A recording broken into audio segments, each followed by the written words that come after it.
حضرت سیدنا زید بن اسلم رضی اللہ تعالیٰ عنہ فرماتے ہیں، میرے والد نے بتایا کہ ایک مرتبہ حضرت عمر بن خطاب رضی اللہ تعالیٰ عنہ لوگوں کے درمیان جلوہ فرما تھے کہ اچانک ہمارے قریب سے ایک شخص گزرا جس نے اپنے بچے کو کندھوں پر بٹھا رکھا تھا۔ حضرت عمر بن خطاب رضی اللہ تعالیٰ عنہ نے جب ان باپ بیٹے کو دیکھا تو فرمایا، جتنی مشابہت ان دونوں میں پائی جا رہی ہے، میں نے آج تک ایسی مشابہت اور کسی میں نہیں دیکھی۔ یہ سن کر اس شخص نے عرض کی، اے امیر المومنین، میرے اس بچے کا واقعہ بہت عجیب و غریب ہے۔ اس کی ماں کے فوت ہونے کے بعد اس کی ولادت ہوئی۔ یہ سن کر آپ رضی اللہ تعالیٰ عنہ نے فرمایا، پورا واقعہ بیان کرو۔ وہ شخص عرض کرنے لگا، اے امیر المومنین رضی اللہ تعالیٰ عنہ، میں جہاد کے لیے جانے لگا تو اس کی والدہ حاملہ تھی۔ میں نے جاتے وقت دعا کی، اے اللہ عز و جل، میری زوجہ کے پیٹ میں جو حمل ہے میں اسے تیرے حوالے کرتا ہوں، تو ہی اس کی حفاظت فرمانا۔ یہ دعا کر کے میں جہاد کے لیے روانہ ہو گیا۔ جب میں واپس آیا تو مجھے بتایا گیا کہ میری زوجہ کا انتقال ہو گیا ہے۔ مجھے بہت افسوس ہوا۔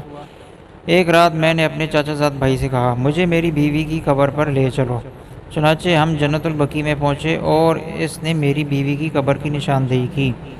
جب ہم وہاں پہنچے تو دیکھا کہ قبر سے روشنی کی کرنیں باہر آ رہی ہیں۔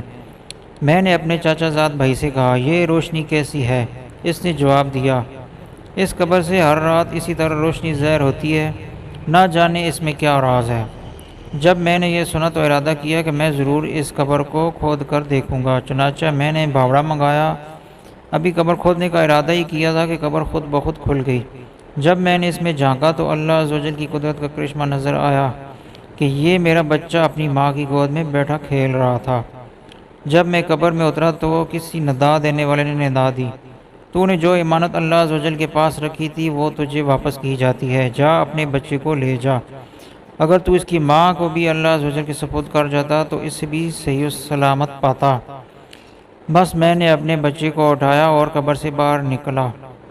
جیسے ہی میں قبر سے باہر نکلا، قبر پہلے کی طرح دوبارہ بند ہو گئی۔ صحابی رسول صلی اللہ تعالیٰ علیہ وسلم نے اپنا بیٹا اللہ عز و جل کے سپرد کیا تو اللہ عز و جل نے اسے قبر میں بھی زندہ رکھا۔ اے اللہ عز و جل، ہم بھی اپنا ایمان تیرے سپرد کرتے ہیں، تو ہمارے ایمان کی حفاظت فرمانا اور ہمارا خاتمہ بالخیر فرمانا۔ آمین بجائے نبی الامین صلی اللہ تعالیٰ علیہ وآلہ وبارک وسلم۔